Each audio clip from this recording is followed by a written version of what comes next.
चलिए, हम लोगों ने अभी तक पिछली क्लास में बंध तत्व संबंधी भूल देखी थी, है ना। जिसमें बताया था कि पाप बंध के कारण अशुभ भावों को तो बुरा मानता है, लेकिन जो पुण्य बंध में कारण होते हैं, ऐसे जो शुभ भाव होते हैं, उनको भला मानता है ना।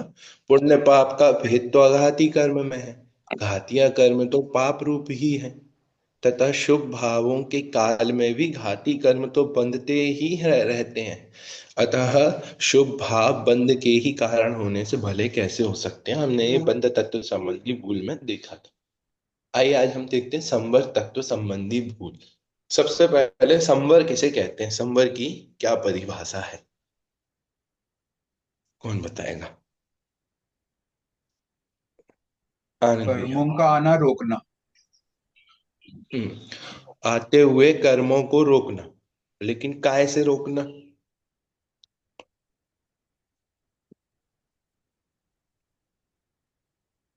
मैं शुद्ध ज्ञाता भाव। दृष्टा उनका करता धरता नहीं हूँ, ये मान के रोकना। आई मीन ऐसा मान के रोकना। आई मीन मैं ऐसा तो करता आप अभी भी धरा नहीं। मानते हो। ऐसा तो आप अभी भी मानते, इससे रुक जाएंगे। नहीं रुकेंगे। हाँ, हम्म। चलो। आज आदेश जी और उज्जवल जी नहीं है।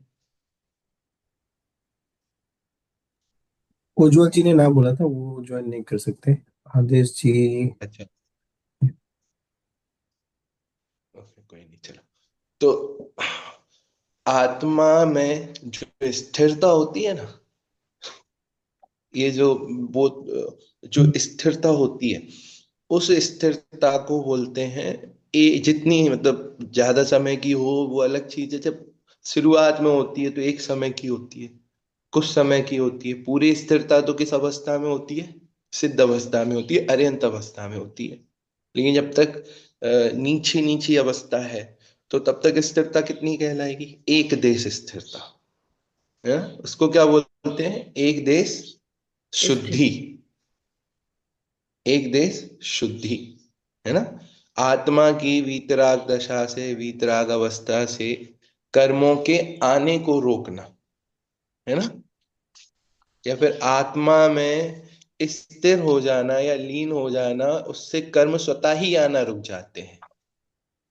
उसे क्या बोलते हैं, उसे बोलते हैं संवर, है ना। एक सेकेंड।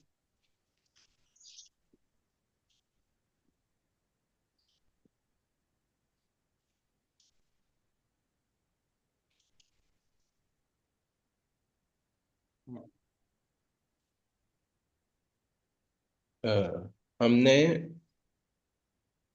हाँ, अब संवर के कितने भेद होते हैं, दो। द्रव्य संभर भाव संभर। दो। नहीं। हाँ, तो द्रव्य संवर और भाव संवर। द्रव्य संवर किसे कहते हैं। जो शुद्ध भावों की निमित्त पाकर जो कर्म बरगड़ाई नहीं आती, वो भाव द्रव्य संभर है। हम्म। और कर्मों का मतलब सो असो भाव नहीं होना, भाव संभर है। अच्छा, ठीक है।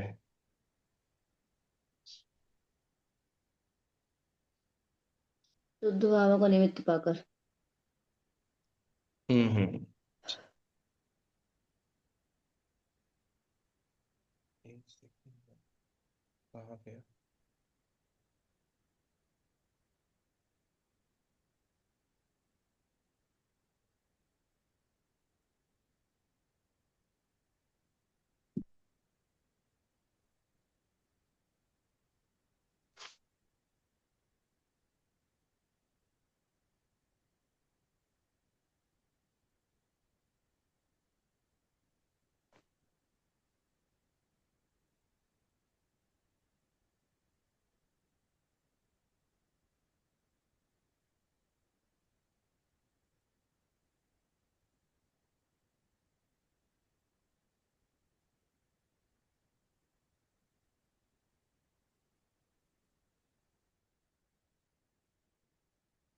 बस एक मिनट में कुछ देख रहा हूँ।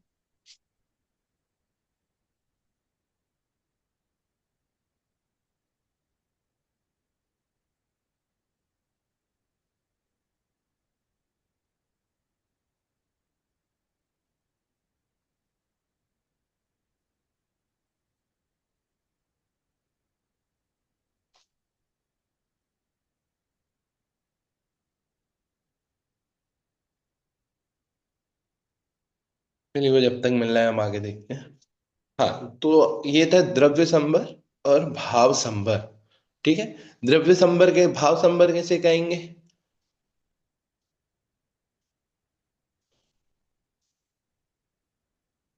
नए कर्मों का मतलब ऐसा सोचने से जब नए कर्मों का आना रुक जाता है तो उसे भाव संवर कहते हैं। नहीं, तो भाव संबर में तो वो चीज लेंगे कि जिसके कारण आना रुके हैं। शुद्ध भावों के कारण, शुद्ध भावों हाँ, निमित्त तो पाकर जब जो इंसान पूर्वक जब हम राग। मान लेते हैं कि हम किसी चीज के कर्ता धर्ता नहीं सिर्फ ज्ञाता दृष्टा है। ये तो मान्यता के लेवल पे चली गई, श्रद्धान के लेवल पे बात चली गई। अब इसके आगे क्या होगा?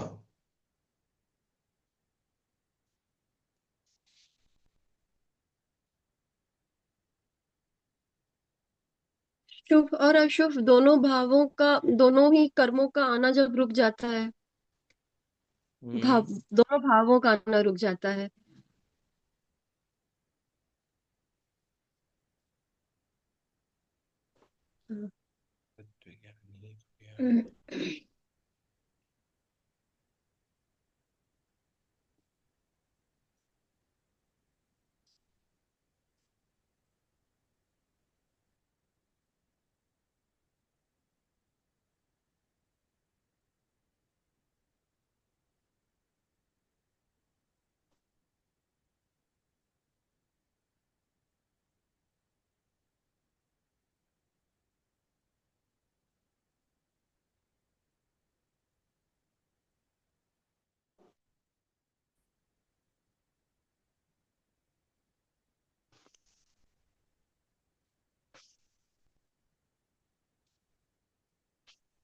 मिल गया, मैं जो ढूंढ रहा था।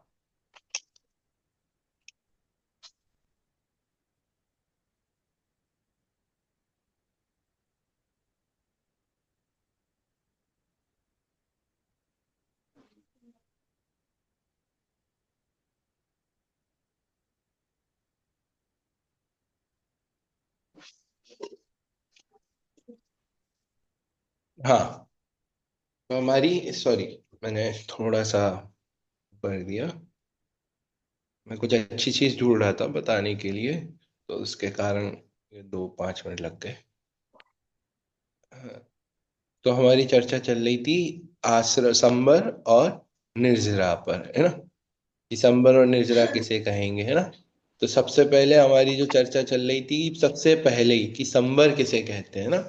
तो अभी एक चीज जो आप लोगों से डिस्कस करके समझ आया, परिधि जी से समझ आया कि सिर्फ मानने अकेले से काम नहीं होगा। मानना मतलब वो शुरुआती लेवल है, क्योंकि मानना और श्रद्धान वहीं से शुरू होगा।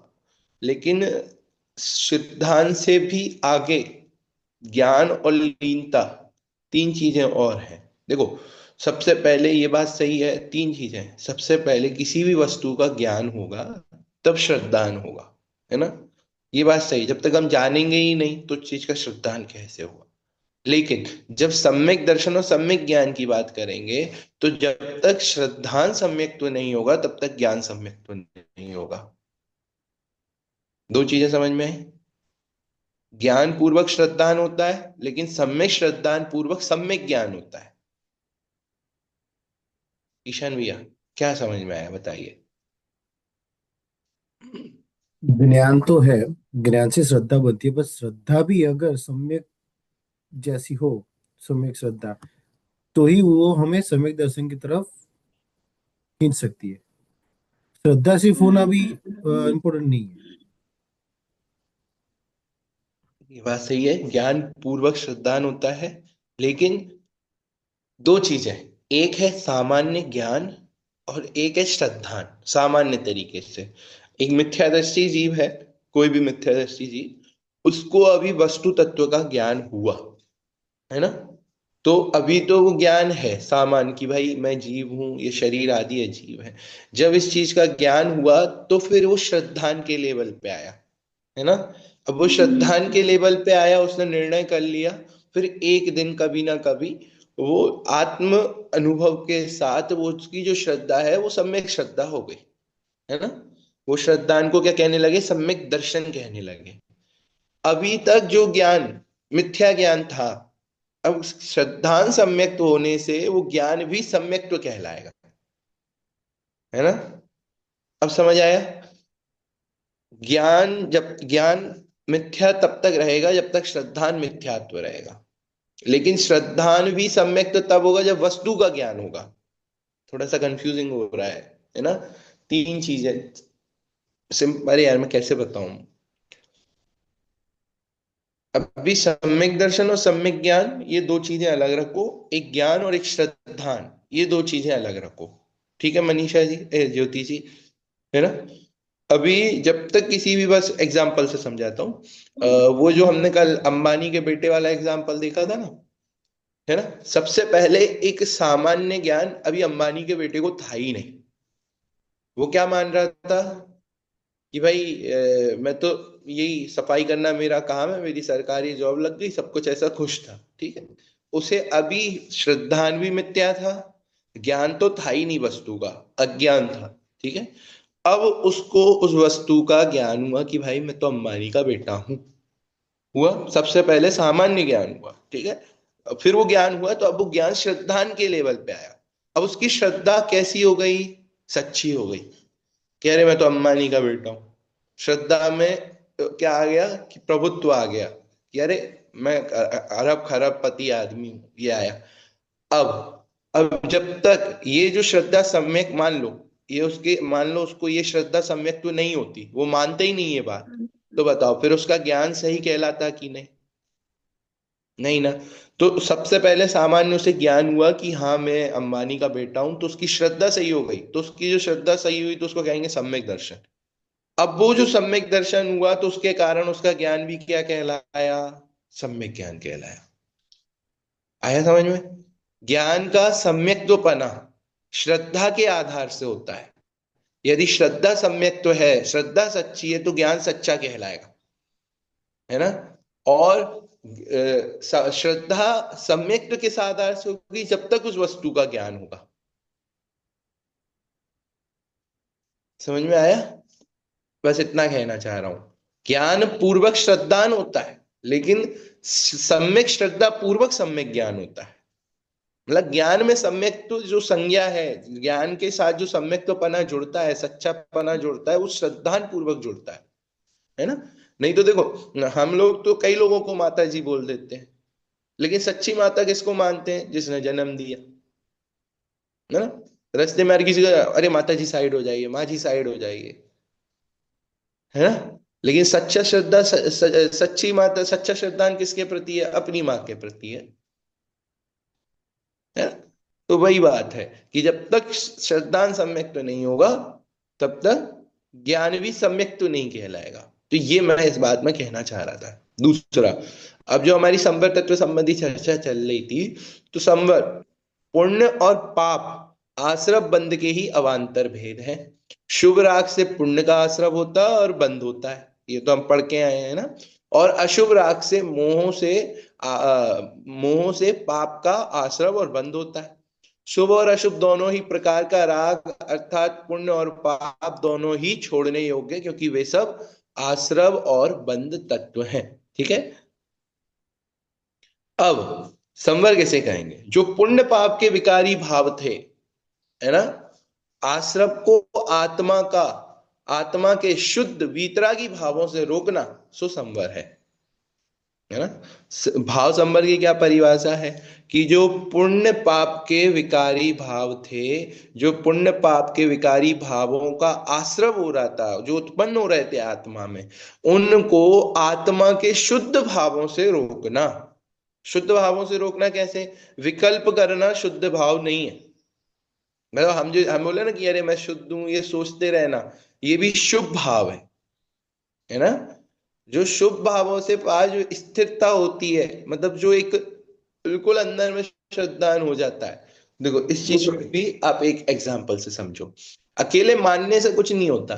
जैसे परिधि जब आपकी शादी पक्की हुई थी, मतलब जब लड़का देख रहे थे, है ना, कि अच्छा इससे शादी होगी, इसके लिए होगी, मतलब ऐसे सब देख रहे थे। तो फिर एक बार शगाई भी हो गई, वो हो गई क्या कहते हैं, पक्का होगा कि हाँ इसी से शादी होना है ना, तो तब तक आपको क्या होता है कि हाँ चलो ये नक्की हो गया कि अब ये मेरे पति बनेंगे, ऐसा होगा ऐसा होगा, ऐसे विकल्प चल रहा है। क्या उन विकल्पों से शादी मानी जाएगी? ये क्या उन विकल्पों से मान लिया जाएगा कि हाँ ये है? नहीं। अब एक बात बताओ, अब सगाई हो गई, अब सगाई हो गई तो क्या हुआ कि अरे हाँ अब ये मेरे ही पति बनेंगे, ये क्या कहलाएगा? ये सम्यक दर्शन कहलाएगा, है ना? कि हाँ नक्की हो गया, सगाई हो गई मतलब पक्का हो गया कि हाँ ये ही है मेरे स्वामी। अब शादी हो गई, शादी होते ही आखिरी फेरा पड़ा, तो अब बताओ, उसे बार बार सोचना पड़ता है क्या कि नहीं ये मेरे पति हैं, ये मेरे, अब बस बैठ गया। जो सगाई हुई ना वहां निर्णय हुआ, और जो शादी हुई वह नक्की हो गया कि हाँ अब ये ही है। अब वो नींद में भी यही सोचती, ये ही है मेरे पति, इनके अलावा कोई नहीं है। समझ में आया? तो वो जो निर्णय, बिल्कुल अनुभूति में बैठ जाना कि पति तो यही है, वो अनुभूति, वो सम्यक दर्शन है ना? सिर्फ मानना अकेला नहीं, मानने के आगे वो जो अनुभूति में बैठ जाती है चीज। हाँ शुरुआत यहीं से होगी, मानने से। मानना शुरुआत यहीं से, ये पहली स्टेप है। वो हमने धीरे तत्व अभ्यास, तत्व चिंतन और तत्व निर्णय, तत्व निर्णय के बाद अनुभूति, या तत्व निर्णय के साथ ही अनुभूति, साथ बाद वो कभी भी हो सकती है। ठीक है, ओके, ठीक है। तो हाँ, आप पुण्य पाप के विकारी भावों को, एक बार और भावाश्रम की परिभाषा बोल रहा हूं, पुण्य पाप के विकारी भावों को जो उत्पन्न हो रहा है आत्मा में, उनको आत्मा के शुद्ध भावों से रोकना, अर्थात वीतरागी भावों से रोकना, वो क्या है? भाव संबर है। और तदनुसार नए कर्मों का स्वयं आना रुक जाना। जो नए कर्म आ रहे थे ना, वो स्वयं आते हुए रुक गए, तो उन्हें क्या कहेंगे? उन्हें द्रव्य संबर कहेंगे। विकारी भाव, पुण्य पाप क्यों हो रहे थे? पर पदार्थों को इष्ट अनिष्ट मान रहे थे। अब पर पदार्थों का इष्ट अनिष्ट मानना ही रुक गया, क्यों? क्योंकि श्रद्धान आत्मा में हो गया कि मैं आत्मा हूं, मेरे सिवा कुछ भी मेरा नहीं है, ऐसा निर्णय हो गया, ऐसा अनुभव हो रहा है। तो फिर बीतरागी भाव ही होंगे। तो उससे ये जो भाव है, कर्मों का आना, जो कर्म आ रहे थे, बंद रहे थे, वो बनना रुक जाता है, तो द्रव्य संबंध। ठीक है, एक बार निर्जरा की और परिभाषा देख लेते हैं, फिर इसके बाद दोनों तत्व संबंधी भूल भी देख लेंगे। इसी प्रकार ज्ञानानंद स्वभावी आत्मा के लक्ष्य के बल से स्वरूप में स्थिरता की वृद्धि द्वारा आंशिक शुद्धि की वृद्धि और अशुद्ध अवस्था का आंशिक नाश करना, सो क्या है? भाव निर्जरा है। ठीक है, उसका निमित्त पाकर जड़ कर्म का अंशतः खिर जाना, सो द्रव्य निर्जरा है। ठीक है, देखो, ज्ञानानंद स्वभावी आत्मा के लक्ष्य के बल से, मैं कौन? ज्ञानानंद स्वभावी। कौन? मैं ज्ञानानंद स्वभावी, आत्मा मतलब मैं, ज्ञानानंद स्वभावी आत्मा के लक्ष्य से, है ना? और उस लक्ष्य के बल से भी कि मैं पूर्ण स्थिरता चाहता हूं, अपने आप में ही लीन चाहता हूं, सिर्फ सोचता ही नहीं है, करता भी है। बैठने मतलब बाहर की क्रिया नहीं है, ये करना भी कायदे से तो उसके हाथ में नहीं है। मतलब वो खुद करे, खुद बैठ जाए, खुद हो जाए, ऐसा भी उसके हाथ में नहीं है। लेकिन अब लक्ष्य उसका वही है, हर समय, हर समय उसका लक्ष्य वही है कि नहीं, मुझे वहीं स्थिर होना है। ठीक है, लक्ष्य के बल से स्वरूप में स्थिरता की वृद्धि होती है।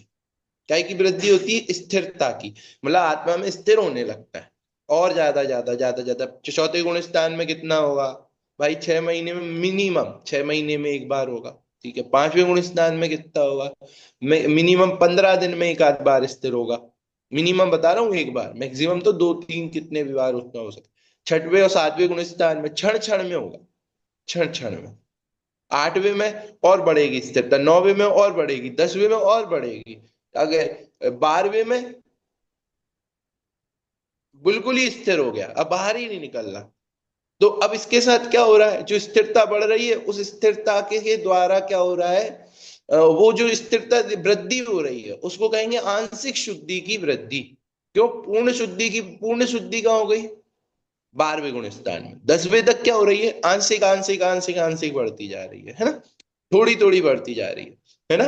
अब उससे क्या हो रहा है कि अशुद्ध भाव जो थे, शुभ और अशुभ भाव जो थे, और जो शुभ और अशुभ अवस्था थी, उसका आंशिक नाश हो रहा है।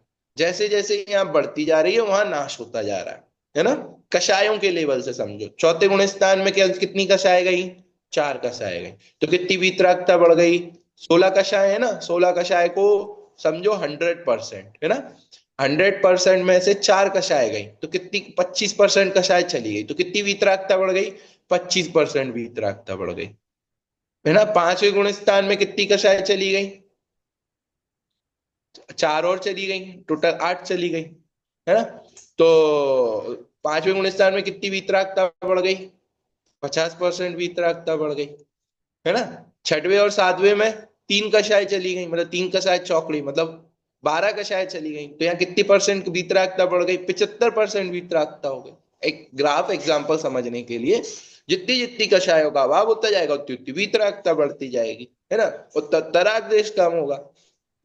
तो वही कह रहा है कि शुद्धि की वृद्धि होना और अशुद्ध, बल्कि शुभ और अशुभ अवस्था का आंशिक नाश करना, सो भाव संवर है। ठीक है, सॉरी, भाव निर्जरा है। और उसका निमित्त पाकर जड़ कर्म का अंशतः खिल जाना, सो क्या है? द्रव्य निर्जरा है ना। आया समझ? ठीक है।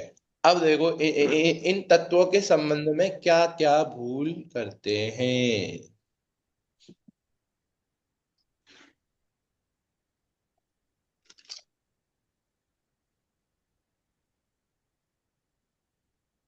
चलिए, अब हम देखते हैं असंवर तत्व संबंधी भूल। बहुत सारी भूलें हैं संवर तत्व संबंधी। आइए, सबसे पहले अहिंसा आदि रूप शुभ आश्रवों को संवर जानता है। अहिंसा आदि रूप शुभ आश्रव, इन्होंने शुभ आश्रव शब्द क्यों जोड़ा? वास्तविक अहिंसा हम पढ़ के आए, कर्मों में मोह राग द्वेष उत्पन्न नहीं होना, वो वास्तविक अहिंसा है। लेकिन ये क्रिया वाली शुभ भाव रूप आश्रव, जो शुभ भाव होते कि भाई ये जीवों को मत मारो, ऐसा मत करो, उन उन उन भावों को संवर जानता है। पर एक ही कारण से पुण्यबंध और संवर दोनों कैसे हो सकते हैं?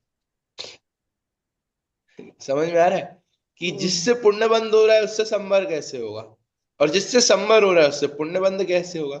जो मुक्ति का कारण वो बंध का कारण कैसे होगा, और जो बंध का कारण वो मुक्ति का कारण कैसे होगा? सीधा सा लॉजिक है ना। और संवर दोनों कैसे, उसे पता नहीं। अब दूसरा पॉइंट, शास्त्र में कहे संवर के कारण गुप्ति, समिति, धर्म, अनुप्रेक्षा, परिचय और चारित्र को ही यथार्थ नहीं जानता। अब हमने तत्वार सूत्र आप देखिएगा, उसमें संवर के कारण गए हैं। गुप्ति, समिति, धर्म, अनुप्रेक्षा, परिचय, जय, चारित्र ही, मतलब इस तरीके से एक सूत्र है। ये इसको काय का कारण, इसको संवर का कारण वहां बताया, लेकिन ये उनका स्वभाव नहीं जानता, उनका नेचर नहीं जानता। ये वो गुप्ति का स्वरूप नहीं जानता, समिति का स्वरूप नहीं जानता, धर्म का स्वरूप नहीं जानता, अनुप्रेक्षा का स्वरूप नहीं जानता, परिचय जय का स्वरूप नहीं जानता, चारित्र का स्वरूप नहीं जानता, है ना। अब देखो एक एक को अभी वो खोल रहे हैं। गुप्ती में, गुप्ती से संबंधित क्या क्या भूल करता है ये? गुप्ती जानते हैं ना, गुप्ती मुनिराज पालन करते हैं। 3 गुप्ती होती है, मन गुप्ती, वचन गुप्ती, काय गुप्ती।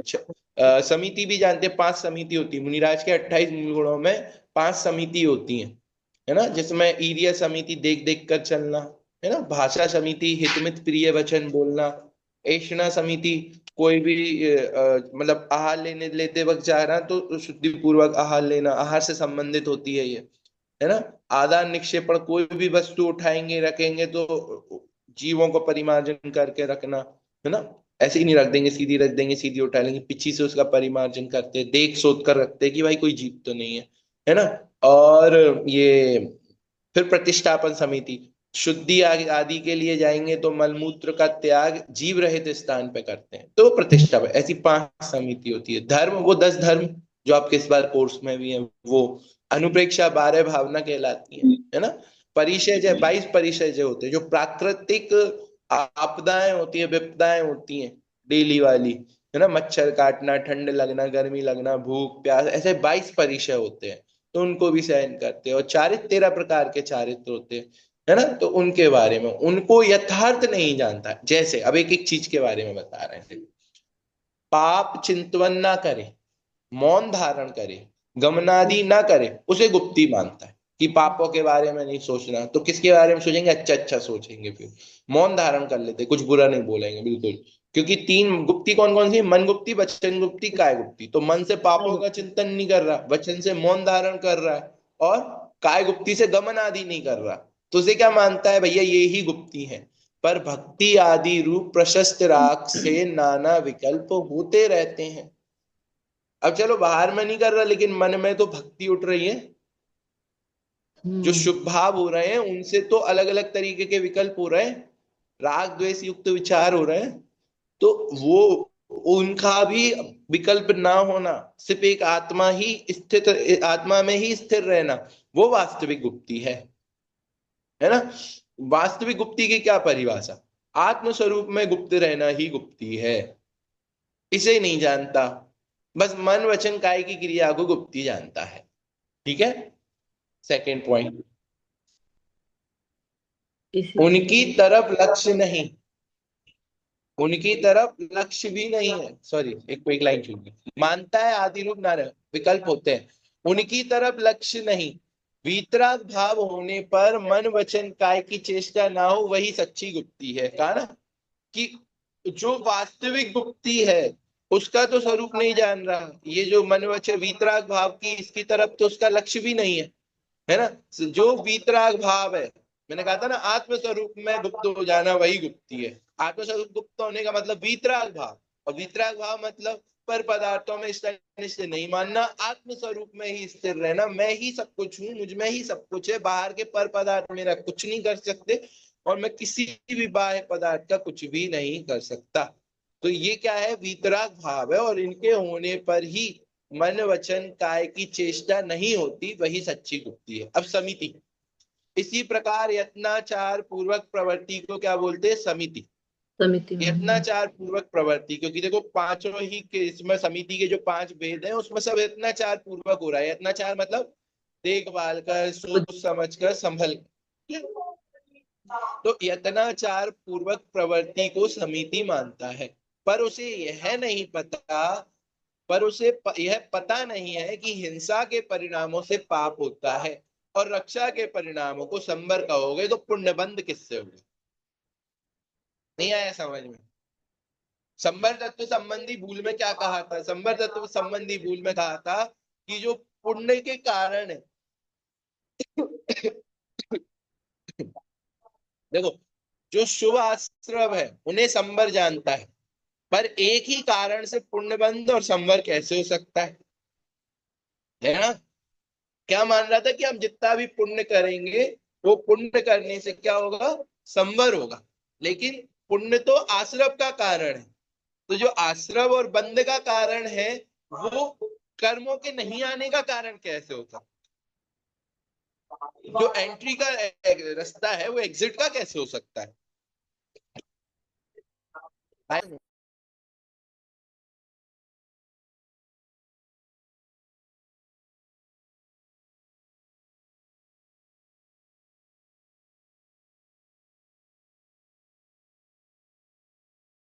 तो जो आश्रव का कारण है वो संवर का कारण कैसे हो सकता है? जो बंध का कारण है वो मुक्ति का, निर्जरा का कारण कैसे हो सकता है? समझ में आया? तो अब देखो, अब इस एंगल से समिति समझना। ठीक है। तो समिति में क्या होता है? पांचों ही चीजें क्या कहते हैं? यत्नाचार पूर्वक। ईर्ष्या समिति में देख कर चलना, है ना। भाषा समिति में हितमित प्रिय वचन बोलना। ऐष्ण समिति में आहार से संबंधित उन चीजों को यत्नाचार पूर्वक करना। प्रतिष्ठापन समिति में ऐसी जगह देखकर शुद्धि करना जहां जीव नहीं हो, मलमूत्र का त्याग करना। और एक और कौन सी थी?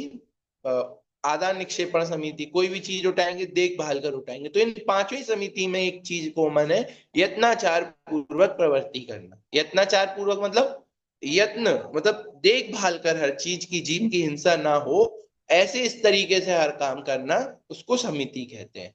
पर उसे यह पता ही नहीं है कि हिंसा के परिणामों से पाप होता है। जो अंदर में जो हिंसा के परिणाम चल रहे हैं ना, उससे पाप होता है। और रक्षा के परिणामों से संवर कहोगे तो पुण्यबंध किससे होगा। ये थोड़ी सी टोंट वाली भाषा है, इसको सिंपल भाषा में समझो। रक्षा के परिणामों से पुण्य होता है, और यदि आप संवर से पुण्य के बंध को कहोगे, समझ में आया, वो पुण्य बंध होता है, और पुण्य बंध संसार का कारण है, और संवर कर्मों के आने मुक्ति को का कारण। रोकने का कारण है, मोक्ष का कारण है। यदि पुण्य बंध के परिणाम, पुण्य बंध से आप संवर कहोगे, सॉरी, पुण्य के आश्रव से रक्षा के परिणामों से जो सो आश्रव हो रहा था, और वो पुण्य का आश्रव हो रहा था और पुण्य का बंध हो रहा था, उससे यदि आप संवर कहोगे तो फिर पुण्य बंध किससे कहोगे। अब समझ में आई वो टोंट वाली लैंग्वेज। तो इस तरीके से कहा है कि भाई रक्षा के परिणामों से आप संवर कह रहे हो, कि रक्षा के परिणाम तो लेकिन कर्मों के आश्रव का कारण है, पुण्य के आश्रव का कारण है, तो फिर पुण्य बंध किससे कहोगे, है ना। तो वही कह रहा है, मुनियों के किंचित राग होने पर गमन आदि क्रिया होती है, वहां उन क्रियाओं में अत्यासक्ति के अभाव में प्रमाद रूप प्रवृत्ति नहीं होती। क्या कहा, मुनियों को भी राग होता है, किंचित राग, मतलब वो वैसा राग नहीं, यहां से वहां जाना, विहार करना, उनके 28 मूल गुणों का पालन करना, ये भी उनका शुभ भाव है, उसको ही किंचित राग कहा है ना। किंचित राग क्यों कहा, क्योंकि भाई 3 कषाय चौकड़ी का तो अभाव कर चुके, 12 कषाय का तो अभाव कर चुके, 25% बची है ना, तो वो भी राग ही है। तो किंचित राग होने पर गमन आदि क्रिया होती है, वहां उन क्रियाओं में अत्यासक्ति के अभाव, अत्यासक्ति मतलब कि जाना ही है ऐसा नहीं है, गए तो गए, नहीं गए तो नहीं गए, स्वतंत्र है। मैंने अभी कहीं पे सोनागर में एक क्वेश्चन पूछा था किसी विद्वान से, देव वो उसमें हम लोग यूनिवर्सिटी ऑफ स्पिरिचुअल एनलाइटमेंट से जुड़े हैं अभी, तो वहाँ हमारी ट्रेनिंग चल रही है, तो उसमें एक वो उसमें दिनचर्या वाला चैप्टर था, तो अब उन्होंने पढ़ाया।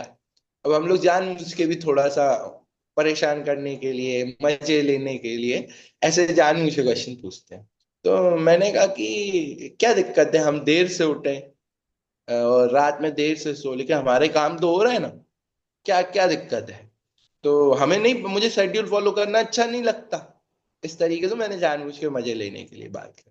तो अब जब उन्होंने अपनी पूरी क्लास पढ़ाई, और फिर जो अध्यात्म प्रकाश जी भारल है, उन्होंने एक बहुत अच्छी बात कही, तुम्हें शेड्यूल फॉलो करना अच्छा नहीं लगता ना आशुतोष, तो दिगंबर दीक्षा ले लो, वहां कोई शेड्यूल नहीं है। जैन मुनियों का कोई शेड्यूल नहीं है, वहां तो सिर्फ एक ही काम है, आप अपने में मस्त रहो, अपने में लीन रहो, बस वही शेड्यूल है। अब बाहर में निकलोगे तो फिर पूरा शेड्यूल खड़ा होगा। दिगंबर जीवन, दिगंबर मुनि अवस्था स्वाधीनता की अवस्था है, स्वतंत्रता की अवस्था है, वहां कोई शेड्यूल की सुबह से उठ के ये करना ही पड़ेगा, नहीं। आत्मस्वरूप में स्थिर है तो नहीं करना, आत्मस्वरूप में लीन है तो नहीं करना। ये अलाउड नहीं कि आप पाप करो, ऐसा नहीं कि सो रहे हो तो सोते ही रहो, नहीं।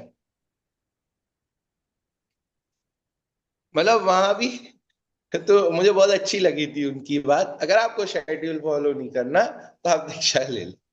और फिर दूसरी दिनचर्या का बहुत अच्छा लॉजिक उन्होंने दिया था, जिसमें आपका शरीर, आपकी मानसिक मानसिक स्थिति और आपका लक्ष्य सिद्ध हो, वैसा जीवन का शेड्यूल होना चाहिए, है ना। शारीरिक, मानसिक और लक्ष्य, इन तीनों पर प्रभाव ना पड़े वैसा आपका, क्योंकि हम यदि देव दिनचर्या बनाने जाएंगे किसी भी जीव की, भाई आपकी लाइफ स्टाइल अलग है, मेरी लाइफ स्टाइल अलग है, किसी का वर्क फ्रॉम रात का काम होता है, जॉब का, अब वो रात में सुबह फिर जल्दी कैसे उठे।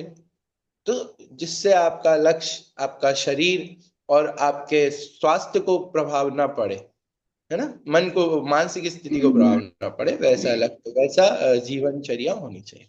हाँ, तो हमारी यहाँ बात चल रही कि मुनियों के किंचित राग होने पर गमन आदि क्रिया होती है, वहां उन क्रियाओं में अत्यासक्ति के अभाव में प्रमाद रूप प्रवृत्ति नहीं होती, मतलब अति आसक्ति नहीं है, और वो अति आसक्ति नहीं होने के कारण प्रमाद रूप प्रवृत्ति नहीं होती, है ना।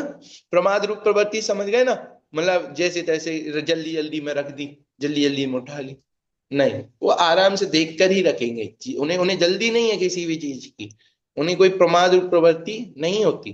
तथा कहाँ गया, हाँ, प्रमाद रूप प्रवृत्ति नहीं, तथा अन्य जीवों को दुखी करके अपना गमन आदि प्रयोजन नहीं साधते। मतलब वो किसी को दुख ना हो, जरूरी नहीं उनको वो दुखी हो। अगर वो दिक्कतदारी नहीं करेंगे, उन्हें दिख रहा है रास्ते में बहुत सारी चींटियां हैं, तो वही साइड में बैठ जाएंगे। उन्हें जरूरी नहीं है बिहार करें, या पलट के घूम जाएंगे, वापस घूम के दूसरी जगह चले जाएंगे। तो वो किसी को मतलब किसी को भी कोई भी जीव दुखी हो वैसा काम करते ही नहीं है, है ना। करके अपना गमन आदि प्रयोजन नहीं साधते। मतलब ये पांच काम जो ईर्ष्या समिति, भाषा समिति वाले ऐसे शब्द नहीं बोलेंगे जिससे जीवों को दुखी हो, है ना। अतः स्वयमेव दया पलती है, यही सच्ची समिति है ना। स्वयं अब समिति की एक और निश्चय परक परिभाषा सुनना। अपने उपयोग को आत्म स्वरूप में सीमित कर लेना, वही समिति है, वही वास्तविक समिति है ना। अपने आप को, अपने स्वरूप को, अपने ज्ञान को आत्म स्वरूप में ही सीमित कर लेना, है ना, वही भैया मैं वास्तविक इसमें एक चीज समिति है। पूछनी अब थी। देखो भैया इसमें क्या, एक चीज पूछनी थी मुझे। अपने अपने उपयोग को, अपने ज्ञान को आत्म स्वरूप में सीमित कर लेना, वही वास्तविक समिति है। सर जी, आपने ये उसमें गुप्ती में भी बताया था, वो स्थिर कर लेना था कि आत्म इसमें, स्वरूप को आपने गुप्ती में ये बताया था ना कि आत्म स्वरूप में ही स्थिर हाँ, रहना वो गुप्ती है। और अपने समिति आप आत्म को स्वरूप हाँ, बोलिए। अपने आप को स्वयं में, मतलब समिति का थोड़ा सा आप मतलब डिफरेंशिएट नहीं हो हाँ, पाया। ओके।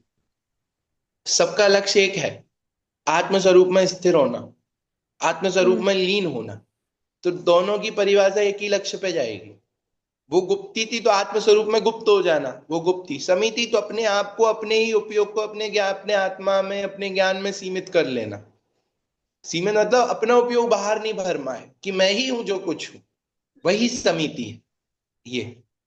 जैन दर्शन की लेकिन ये हर बात का इंडिकेशन एक आत्मा की तरफ जाता है। हाँ, यहाँ पे जी बोलिए। अत्यासक्ति क्यों लिया है? आसक्ति भी तो ले सकते थे ना।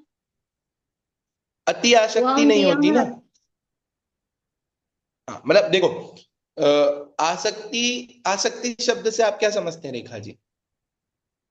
आसक्ति मतलब किसी चीज के लिए विशेष झुकाव या करने का मन, हम्म, मतलब किसी चीज को चाहना और विशेष रूप से चाहना। वो अति आसक्ति। आसक्ति हो गई। हाँ आसक्ति मैं वही मतलब तो ये बोल रही करना हूँ। है, और अति आसक्ति नहीं करना ही है। 28 मूल गुणों को पालन करते हैं, अति वो एक तरीके से आप उसको कह सकते हो, वैसे है नहीं आसक्ति। ये मतलब आसक्ति शब्द हमेशा गलत चीजों के लिए यूज होता है कि यार ये तो आसक्त है, मतलब सक्त नहीं है, समर्थ नहीं है उस चीज को करने में, आसक्त है। तो उनको वो अच्छा। काम करने की अति आसक्ति नहीं है कि मतलब नहीं जाना ही है, करना ही है, ऐसी उनको गरज नहीं है। हाँ, जाना है ये नियम है, क्यों? क्योंकि मुनिराजों को ये भी नियम है कि गांव में 3 दिन, है ना, थोड़े बड़े शहर हो तो 5 दिन, और बड़ी जगह हो तो 7 या 13 दिन, कुछ दिन, मतलब ऐसे बिहार के समय इतने इतने दिन ऐसी ऐसी टाइम रुक सकते हैं। लेकिन नहीं, मतलब रुकना ही है, निकलना ही है। मान लो अब 3 दिन का सिस्टम है गांव में, अब गांव में ऐसा ऐसी कोई स्थिति परिस्थिति बन गई कि वहां से निकलना मुश्किल है, मतलब या जीवों की हिंसा होगी या कुछ ना कुछ कारण है, तो जरूरी नहीं कि 3 ही दिन में जाए, 5 दिन रुक सकते हैं, 7 दिन रुक सकते हैं, दूसरा रास्ता ले सकते हैं। मतलब यही नहीं, मुनि राजों को तो बिहार का भी नक्की नहीं होता, कब कहाँ कैसे विहार करना।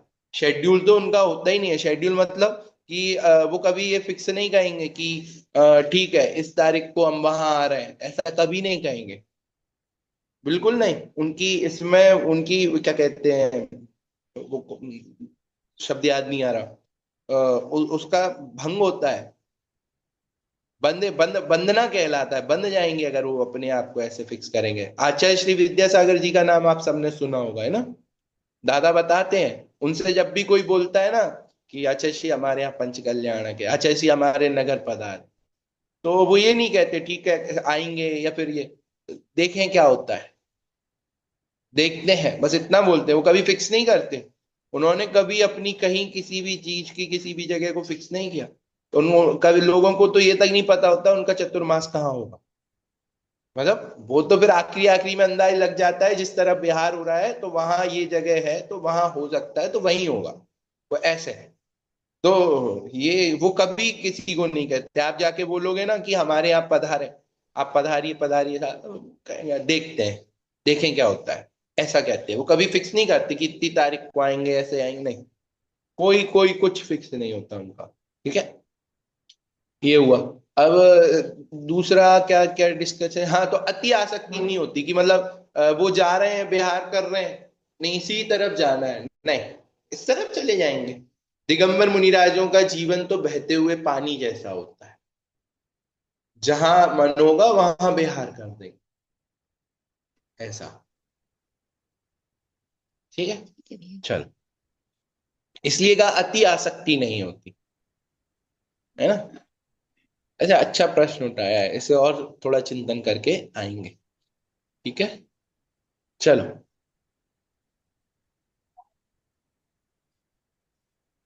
हाँ, कौन सा पढ़ रहे थे पॉइंट?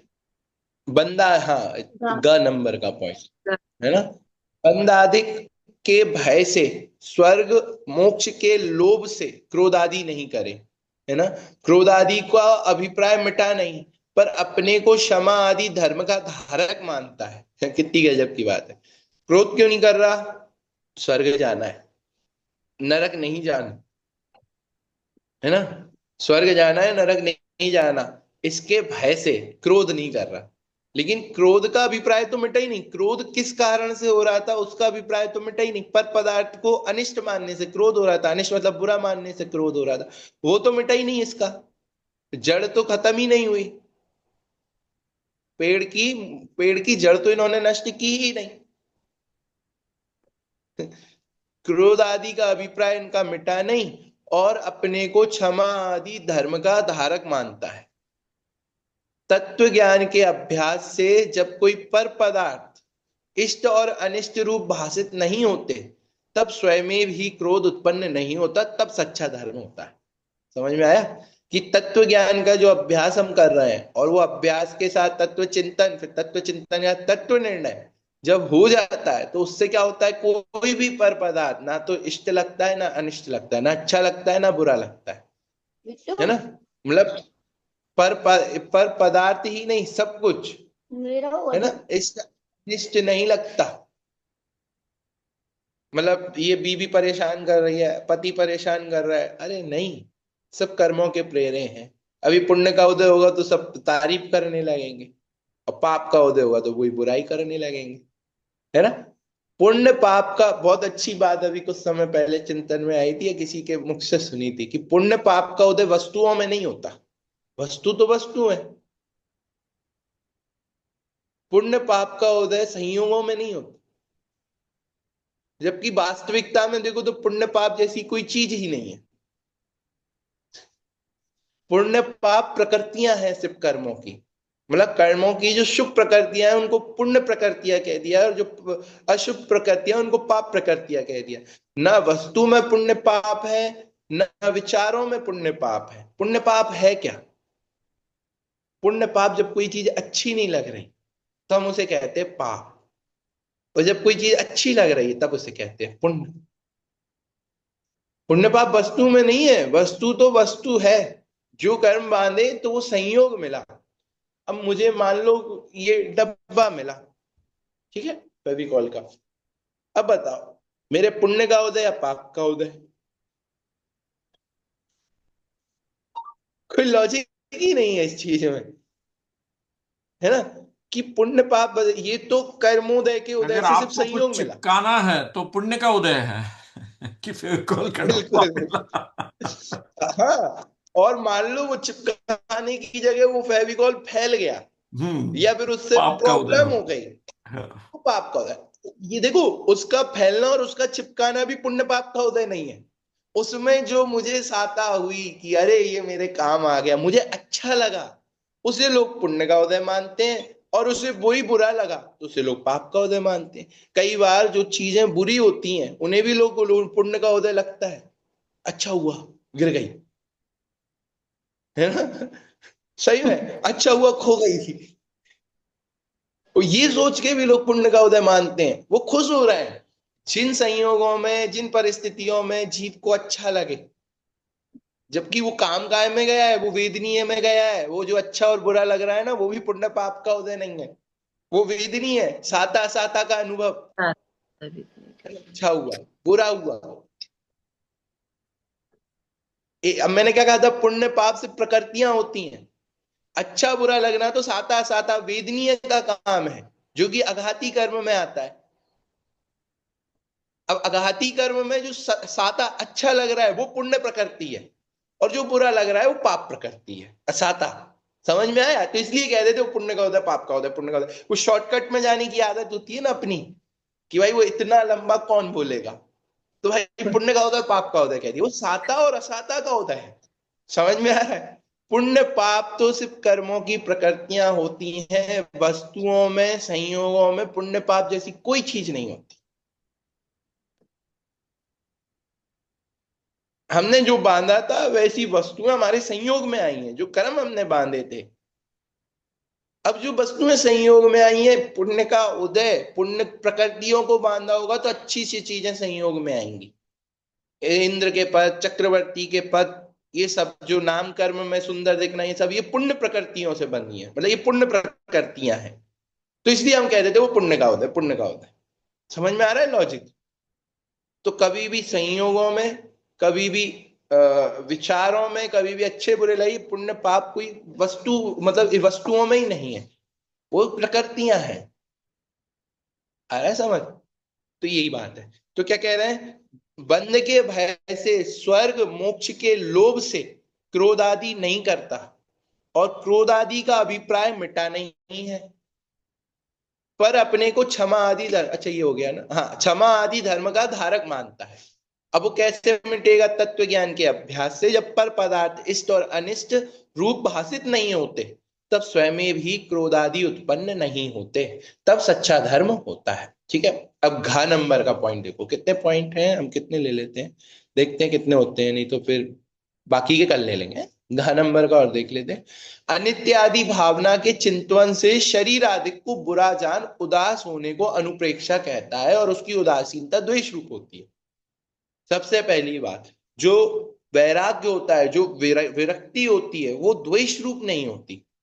हम लोग क्या करते हैं, जब 12 भावना पढ़ते हैं, है ना, एग्जाम्पल के लिए जो अशुचि भावना पढ़ते हैं, ये जो शरीर के बारे में पढ़ते हैं, नवद्वार भये घिनकारी, है ना, कीकस बसादी ते मैली, की हड्डी पीप मल इससे भरा हुआ है, ये शरीर अपवित्र है, इस शरीर के संयोग में जो भी चीजें आएंगी वो अपवित्र हो जाएंगी, इस देह के संयोग में जो भी वस्तु आएंगी वह पल भर में मल नहीं मलिनता को प्राप्त हो जाए। ऐसी करके वो लाइन है, वो सबको याद होंगी, सबको भर भर के याद होंगी, है ना।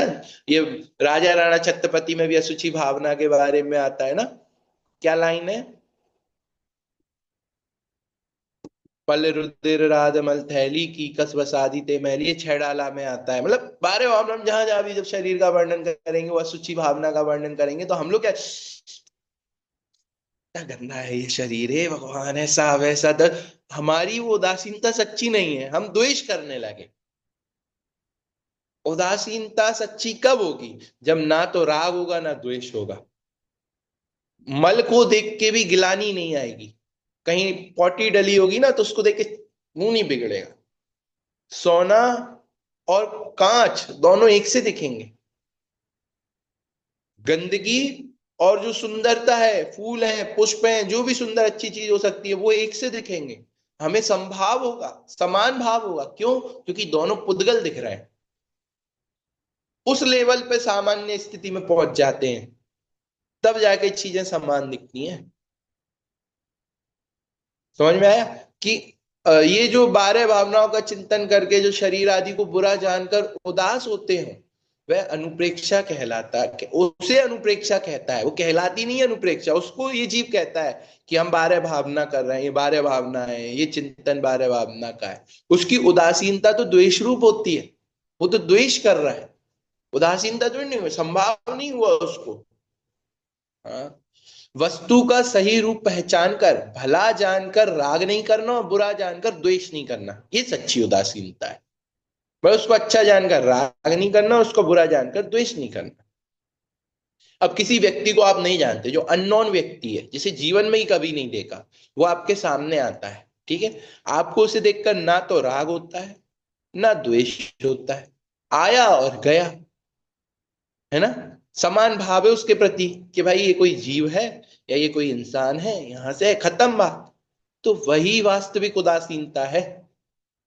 अब ये चीज अपनों में लगाओ, जिन्हें जिन्हें हम जानते हैं, जो हमारे अपने घर से संबंधित है, हमारे मित्र वगैरह हैं, सब कुछ है ना, उनके बारे में सोचो ये चीज। अब उनको भी समान दृष्टि से देखो, ना ये बुरे हैं ना ये अच्छे हैं, ये तो हैं, वस्तु तो वस्तु है, ना अच्छी है ना बुरी है। ओके, ठीक है। देख लें एक पॉइंट और की, फिर कल करते हैं। हाँ देख भैया ले, पढ़ लेते हैं। हाँ एक ही देख लेते हैं। पढ़ लेते हैं। संवर तत्व संबंधी भूल खत्म कर देते हैं, अगर सबको चलेगा तो। ऐसा ठीक है, हाँ चलो। दो क्षुधा पॉइंट्स रह आदि, गए बस।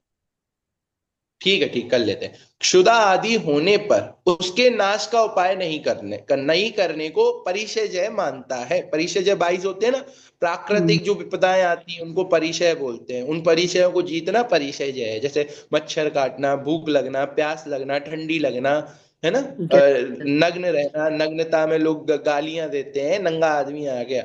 हमारे एरिया में नहीं, लेकिन जब आप झारखंड, बिहार या ऐसे एरिया में जाओ जहाँ दिगंबर साधुओं का चलना फिरना नहीं होता, मतलब जहाँ बिहार कम होता है, वहां जब ये लोग निकलते साउथ में। शिखर जी से लौटते वक्त, कि ये कोलकाता साइड, वहां देखो कितनी घटनाएं सुनने में आती हैं कि ये लोग गाली दे रहे थे, ये लोग धमकी दे रहे थे, हम तुझे कपड़ा पहना देंगे। तो उनका भी विरोध नहीं करना, वो परिचय कहलाता है।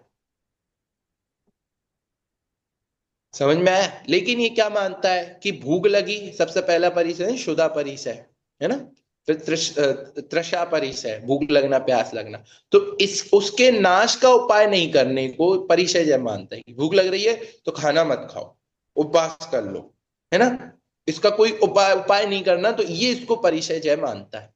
लेकिन अंदर में क्लेश रूप परिणाम तो रहते ही है। भूख लग रही है यार, नहीं करते, ये नहीं करते, बाहर में उसका बस उपाय नहीं कर रहा, उसको परिचय मान रहा है, उन पर ध्यान नहीं दे रहा, बस इतना ही है। बाकी ये इसको परिचय मानता है, जबकि ये ऐसा नहीं है। वास्तविक परिचय क्या है? इष्ट अनिष्ट में सुखी दुखी नहीं होना, वह ज्ञाता दृष्टा रहना, यही सच्चा परिचय है। कि भाई भूख लग रही है, कोई बात नहीं, लग रही है भूख, शरीर की स्थिति है, इसमें दुखी नहीं हो रहा। और अच्छा भोजन मिल गया तो खुशी नहीं हो रहा है।